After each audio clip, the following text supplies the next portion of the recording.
369,244 gold. Today's subject: how to make golden wayfinder and not be a brokey. Pretty simple premise. The most basic thing you can do is using a greed modifier or greed imbuement in your dungeons. In the expeditions, the very first row of each area is an expedition. So in the first area, it's pretty easy, pretty straightforward because they're mostly corridors, hallways. So the gold that spawns with the greed imbuement, the gold piles, not going to be spread out, pretty easy to gather. The downside with the gold piles in general, they can spawn gold mites. When these things spawn, they put you in combat and you can't get back your stamina. It won't regen unless you stop sprinting, which is cringe. So I have a trade offer real quick for Wayfinder. The gold mites drop gold because they don't currently, or they go away. Pretty good options, I'm just saying. Now, I suggest doing repository. Now, if you want the biggest bang for your buck and you can handle it, I suggest the Reaver Woods. And I do Hollow Heart because it drops me a bunch of AP echoes and other echoes too, including weapon power ones that I really like. But on top of everything, it gives you really nice accessories that will sell for pretty good gold the moment we can actually sell them, which the devs are working on currently. It's a bug where you can't sell things above like 100 gold, which is a lot of stuff. But when that does happen, accessories in this area used to go for around 700 to maybe 1100, even 1300 gold, if not more. That's a lot of gold, okay?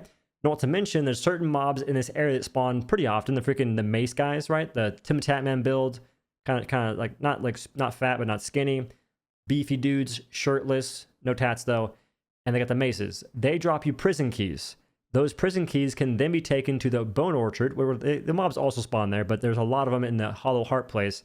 But anyway, in the Bone Orchard place, there's prisons, and in there can be prisoners or chests. The chests aren't as worth it though, because the prisoners can give you things that you can actually use. Accessories that can sell for a bunch of gold or be actually equipped on your character and improve your damage.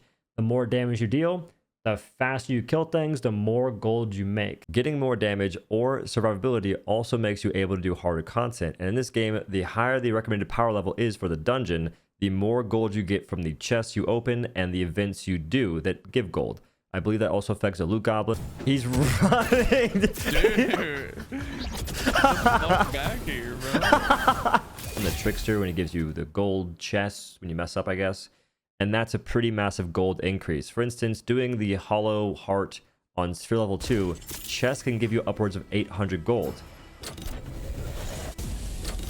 721. Whereas doing the first map on the lowest level, a chest gives you about 100 gold. But increasing the Sphere level increases the power rating, and that gives you more gold.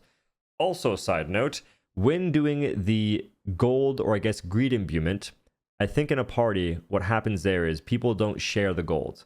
If I open up a pile, I get the gold. If you open up a pile, you get the gold.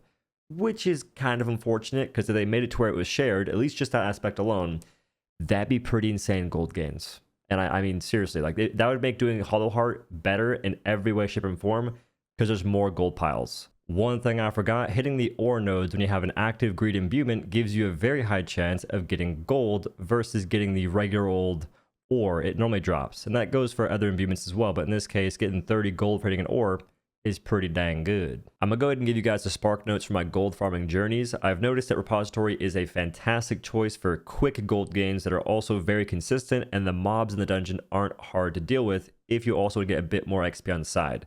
Just skip that one event where it asks you to put in the fragment, like the goblin fragment, the bear fragment, whatever. That takes 25 years. It can give you a nice echo based on what you're doing, but it takes forever. I do not do the mines ever with greed imbuments. I just don't find them worth it. They seem like way less effective than doing anything else. Just full stop. I haven't done Bloodworks with Greed Echo, so there's that, but I just don't particularly enjoy it. Now, I'm not too sure if using a Greed Imbuement maybe makes so the drill spawns more for the other things, like getting Archaic Bone, but in general, if you're going for gold, I don't find it to be worth. Hollow Heart is the place I've done Greed Imbuement on the most recently, has the most gold gains, potentially, but the speed is a bit questionable, because the mobs in that place are a lot harder to deal with, and people recognize that some mobs in there will take your lunch money. The freaking witch doctor dude who like summons a gosh darn mist statue, or the guy who summons the totems on you and you die instantly, the freaking tripwire totems. Murk me so much. It's like, how is this guy in my head? How does he know exactly where I'm going to be? And he plants the totems and a tripwire and I die like lickety split. Ridiculous. So I suggest repository for most people. It's easy. You can do it on like level 10 character like I did with Venomous. Quick. Just use a good weapon. And you can level up at the same time as getting gold. And Hollow Heart if you're trying to make your greed imbuments get the most bang for your buck. Now, that's the video. Thank you all for watching. Check out my Twitch channel at twitch.tv/Odo. It's a good time. All right. Playing a bit of Wayfinder, maybe some other stuff. We'll see what happens. Raven's watching in a few days. I keep saying that, but hey, I'm excited. And aside from that, I'll be making an XP guide here soon. Me thinks, me hopes. So stay tuned for that. A like and a comment goes a long way. Have a good day. Thanks for watching. Peace.